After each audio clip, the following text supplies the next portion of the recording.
For more stock news updates, remember to press the like button and subscribe. With that being said, let's get straight into the video. The Nasdaq has once again captured attention by reaching a record-breaking all-time high. This achievement was driven by another strong day for technology stocks, particularly as several high-profile tech companies released their earnings reports. Investors seem to be banking on the tech sector's resilience. Despite ongoing economic headwinds, however, not all sectors are sharing this optimism. JetBlue, for example, saw a sharp decline in its stock price after the company shared a dim revenue outlook, which fell short of Wall Street's expectations. As this news hit the markets, JetBlue's disappointing forecast highlighted the financial challenges faced by the travel industry. With less than 1 week left until Election Day, voters appear more focused on economic issues than ever before. In recent polls, the economy has surfaced as the most critical issue in this presidential race, with voters placing heavy emphasis on their financial security and the nation's economic future. As this tight race unfolds, a surge of economic reports is expected to hit just before November 5th,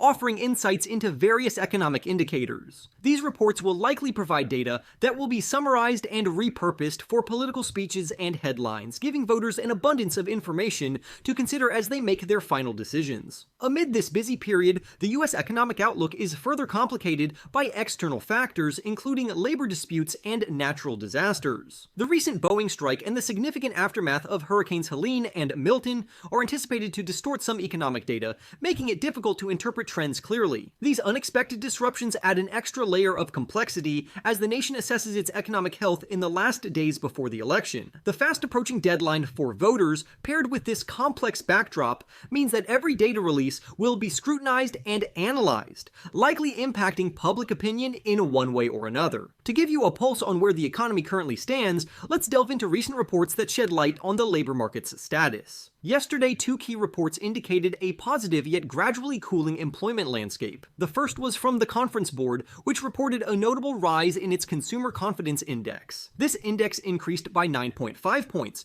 bringing the total to 108.7, representing the largest single-month jump since 2021. While this figure still falls short of levels observed before the pandemic, it's a positive sign that consumers are feeling more optimistic. In addition, the survey revealed that the proportion of consumers anticipating a recession within the next year has dropped significantly, marking the lowest level for this expectation since the board started tracking this question in July 2022. Alongside this consumer confidence data, the U.S. Department of Labor released the latest JOLTS report, which provided a look at job availability. According to this report, last month saw the lowest number of job openings in over 3 years, indicating that companies may be slowing down their hiring activities. This decline in job openings could be an early signal that economic growth may be tapering, although it's still too early to draw firm conclusions. Looking ahead, there are several major economic reports on the horizon that could provide further insights into the nation's economic momentum. Today, the United States government is set to unveil its preliminary estimate of last quarter's gross domestic product growth rate. This key economic indicator is expected to show a strong expansion of 3%,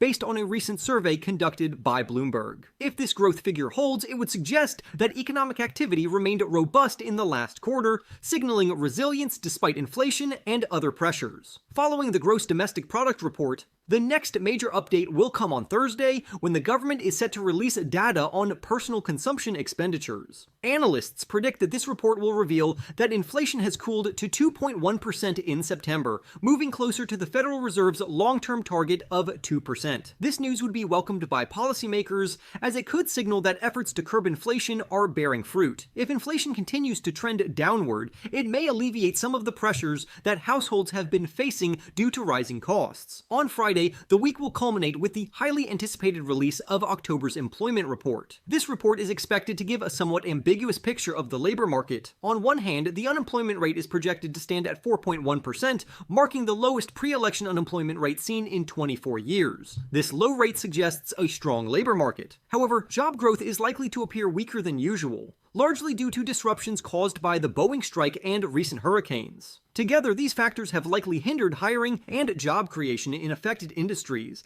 adding to the already complex employment landscape. Given the flood of economic data expected in the days leading up to the election, it remains uncertain how much this information will influence voters' choices. With so many indicators fluctuating and presenting mixed signals, voters may find it challenging to interpret what the overall economic picture actually means for their day-to-day lives. Even though gas prices, a topic of frequent public debate, are currently near a 3-year low, the extent of a president's control over such fluctuations remains limited. In other financial news, JP Morgan Chase has filed lawsuits against multiple customers over what's become known as the infinite money glitch. This glitch allowed customers to withdraw funds from ATMs using invalid checks in a way that exploited a loophole. The bank's legal action involves multiple cases across 3 federal courts, with one particular instance involving a Houston resident who reportedly owes JP Morgan close to $300,000. While the lawsuits are civil cases, JP Morgan has referred these incidents to law enforcement for further investigation, and the bank continues to track down other similar cases across the country. The bank aims to recover the funds along with any applicable interest,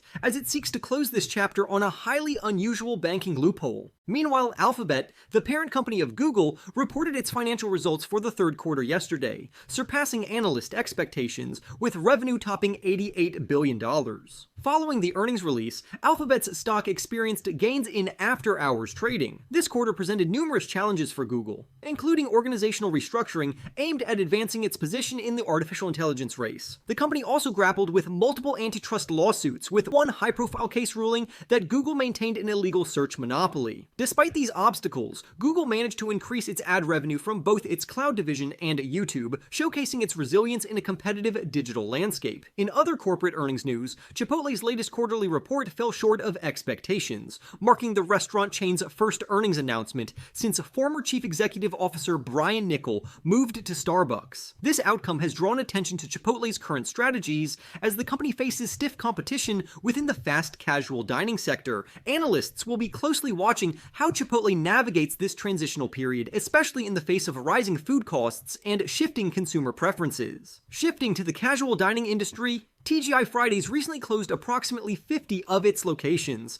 a move that signals potential financial difficulties for the chain. Once a go-to spot for many American diners, TGI Fridays began the year with around 270 restaurants in the United States, now operates only 164 locations. Industry insiders have reported that the company is weighing the possibility of filing for bankruptcy as it struggles under significant debt and faces strong competition from lower-cost restaurants. Other well-known dining establishments such as Red Lobster and Buca di Beppo have already declared bankruptcy this year, underscoring the broader challenges faced by the casual dining sector as consumers adjust their spending habits. In the social media landscape, Platform X, owned by Elon Musk, has drawn criticism for showing a continuous stream of political content to new users, even when they choose non-political interests. According to an investigation by the Wall Street Journal, 14 experimental accounts were created with interests like travel and crafts, all unrelated to politics. Despite this, nearly half of the posts viewed by these accounts were political. The most frequently encountered account belonged to Vice President Kamala Harris's campaign page, although many other high-traffic accounts promoted conservative viewpoints. This pattern raises questions about X's promises to advertisers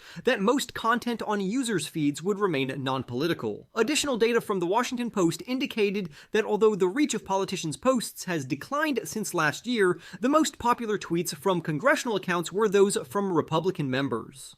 This trend, however, lacks conclusive evidence as to whether it reflects genuine user preferences or the influence of X's algorithms, as the Washington Post found no direct signs of algorithmic manipulation. In summary, the current economic and corporate landscape is filled with both positive indicators and complex challenges. As key economic data and corporate earnings reports continue to unfold, these updates will play a significant role in shaping the public's understanding of the nation's economic health. With Election Day just around the corner, voters will have no shortage of information as they decide on their choices. For more stock news updates, remember to press the like button and subscribe.